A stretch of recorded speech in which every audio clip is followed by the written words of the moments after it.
Welcome to new TV Telugu. దక్షిణ భారత సినీ పరిశ్రమలో కొన్ని దశాబ్దాలుగా అభిమానులు ఎంతగానో ఎదురు చూస్తున్న కథ నిజం కాబోతోంది.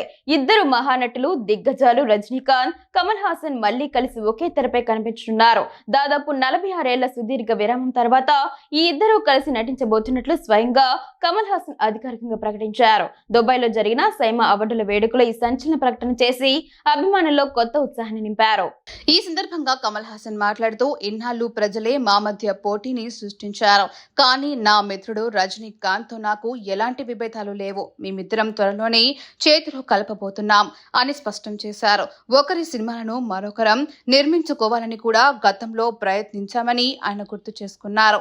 కమల్ మాటల్లోని విశ్వాసం చూస్తుంటే ఈ భారీ ప్రాజెక్ట్ అతి త్వరలోనే పట్టాలెక్కడం ఖాయమనిపిస్తోంది. ఒకే గురువు కె బాలచందర్ చేతుల మీదుగా సినీ రంగ ప్రవేశం చేసిన ఈ ఇద్దరు నటులు 1979లో వచ్చిన అల్లావుద్దీన్, అద్భుత విల్క్యూమ్ తర్వాత పూర్తి స్థాయి పాత్రల్లో కలిసి నటించలేదు.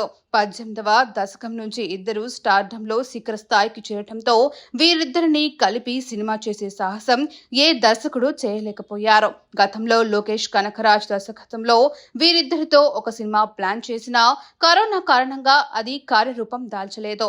తాజా సమాచారం ప్రకారం ఈ ప్రతిష్టాత్మక చిత్రాన్ని కమల్ హాసన్ కు చెందిన రాజ్ కమల్ ఫిల్మ్స్ ఇంటర్నేషనల్, ఉద్దమనిధి స్టాలిన్ కు చెందిన రెడ్ జైంట్ మూవీస్ సంయుక్తంగా నిర్మించనున్నాయని కాలీవుడ్ వర్గాల్లో ప్రచారం జరుగుతోంది.